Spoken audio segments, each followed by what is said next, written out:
नमस्कार, hello friends, Shilaj रेसिपीमध्ये तुमचे खूप खूप स्वागत आहे।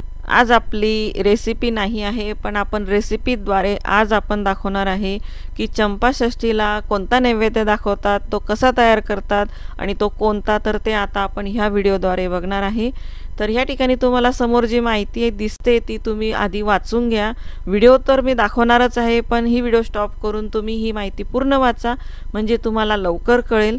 आणि या आधीची व्हिडिओ होती आपली की घटस्थापना नवरात्रीमध्ये, खंडोबाच्या नवरात्रीमध्ये कशी करतात, तर ती आपण पूजा पाहिलेली आहे, तर ती तुम्ही पूजा आधी बघा। आणि ही आहे आपली चंपाषष्ठीला नैवेद्य कोणता। तर सुरुवात करूया आपण। हे आहे आपले बाजरीचे पीठ। तर त्या ठिकाणी आपल्याला अशा 5 छोट्या छोट्या भाकरी कराव्या लागतात, त्याला छोट्या चाणक्या असंही नाव आहे। तर चंपाषष्ठीच्या दिवशी ह्या दिवशी आपल्याला भरीत करावं लागतं, कांद्याची पात वगैरे सगळं टाकून, आणि भाकरी करावी लागते बाजरीची।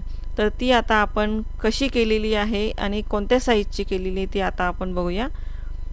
तर आपल्याला 5 छोटे छोटे भाकरी करायचे आहेत नैवेद्यासाठी, तर तेवढीच तुम्ही पीठ भिजवा।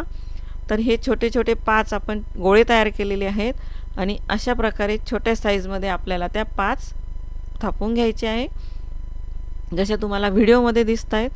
तुम्हाला याहीपेक्षा अजून छोट्या बनवायच्या असतील तरीही बनवू शकतात तुम्ही। आणि अशा प्रकारे ह्या आपल्या 5 रेडी झालेल्या आहेत। आता त्या शेकून घेऊ आपण तव्यावरती। तर व्यवस्थित तवा गरम झाल्यावरती जशा आपण रोजच्या भाकरी करत असतो त्याचप्रमाणे आपल्याला ह्या छोट्या साईजच्या भाकरी नैवेद्याच्या भाजून घ्यायच्या आहे, शेकून घ्यायच्या आहे। आणि त्या दुसऱ्या साईडने पण आपल्याला पूर्ण भाजून घ्यायचे आहे दोघं बाजूने। आणि त्यानंतर आपण जसे पोळीचे फुलके वगैरे करतो त्याचप्रमाणे आपल्याला त्या चिमट्याच्या सहाय्याने भाजून घ्यायचे आहे, शेकून घ्यायचे आहे। आणि अशा प्रकारे आपण बाकीचेही करून घेऊ। तर हे आपले झाले रेडी छोट्या साईजच्या नैवेद्यासाठी भाकरी, ज्या आपण बाजरीच्या बनवलेल्या आहेत। तर आता आपण पुढची प्रोसिजर बघू। तर ही आहे आपली षडरात्री जी आपण पूजा मांडणी केलेली होती आधीच्या व्हिडिओमध्ये। तर ज्या दिवशी आपल्याला नैवेद्य दाखवायचा असतो तर त्या दिवशी आपल्याला ही पूजा अशी काढावी लागते तिथून।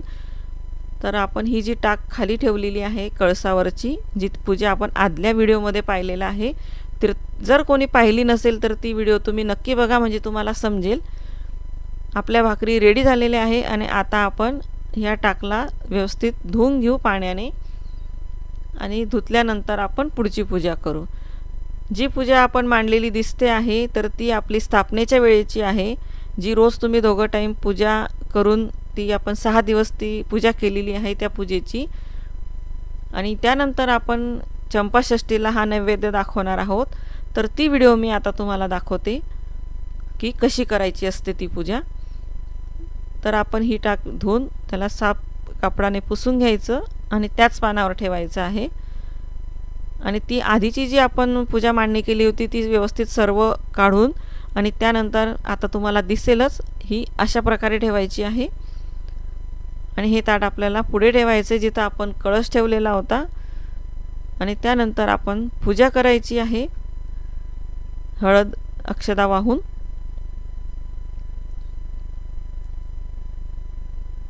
फुलं व्हायची आहेत। आधीची व्हिडिओ स्थापनेची होती आणि ही आपण नैवेद्य दाखवणार आहे ह्या भाकरीचा, जो आपण केला तुम्हाला आत्ताच दाखवलं। आणि हे आहे भरीत वांग्याचे। तर याची रेसिपी मी चॅनलवर टाकलेली आहे की वांग्याचे भरीत कसे बनवतात आणि कांद्याची पात टाकून कशी बनवलेले आहेत, ते तुम्ही चॅनलवर सर्च करा, म्हणजे तुम्हाला समजेल। तर ह्या दिवशी आपल्याला चंपाषष्ठीला हाच नैवेद्य दाखवावा लागतो, भाकरी आणि भरीतचा। तर त्या भाकरीवरती आपल्याला हा नैवेद्य असा ठेवायचा आहे, जसं तुम्हाला मी दाखवत आहे असं सर्व बाजूला आपल्याला 5 भाकरींवरती ठेवायचं आहे। आणि अजून कोणाकडे थोडी वेगळी पद्धत असू शकते, पण शक्यतो बाजरीची भाकरी आणि भरीतच करतात।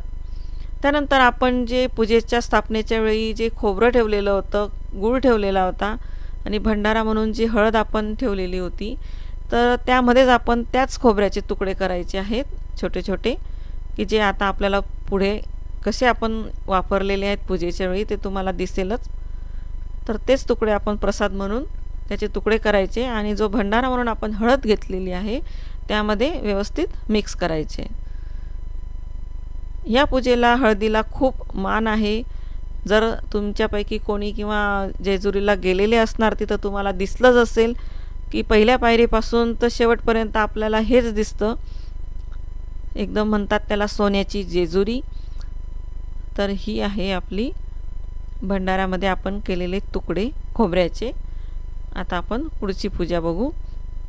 त्यानंतर आपण जी टाक तांब्याच्या ताटामध्ये ठेवली होती तर घरातील जी पुरुष मंडळी असतात तर त्यांनी असं हे ताट धरायचं आहे आणि म्हणायचं आहे, सदानंदाचा येळकोट येळकोट येळकोट जय मल्हार, असं तुम्ही 3 वेळा किंवा 5 वेळा म्हणून ते ताट खालीवर खालीवर ठेवायचं आहे आणि असं आपल्या मुखाने बोलायचं आहे. त्या दिवशी असंच बोलतात ज्यावेळेला आपण नैवेद्य दाखवतो चंपाषष्ठीला किंवा खंडोबाची जी पूजा असते त्यावेळेला असंच म्हणतात. तर अशा प्रकारे म्हणायचं आहे, नमस्कार करायचा आहे, हळद कुंकू व्हायचं आहे आणि हा नैवेद्य दाखवायचा आहे. त्यानंतर आपण जे तुकडे केले होते खोबऱ्याचे हळदीमध्ये ते असे उधळायचे खालून वर त्या टाकेवरती. तर अशा प्रकारे आपण ही पूजा केली होती स्थापना. त्यानंतर आपण नैवेद्य कोणता करतात तर तेही तुम्हाला मी ह्या व्हिडिओमध्ये दाखवलेले आहेत.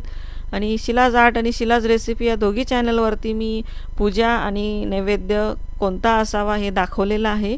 तर तुम्ही दोघं चॅनलवरती बघू शकतात.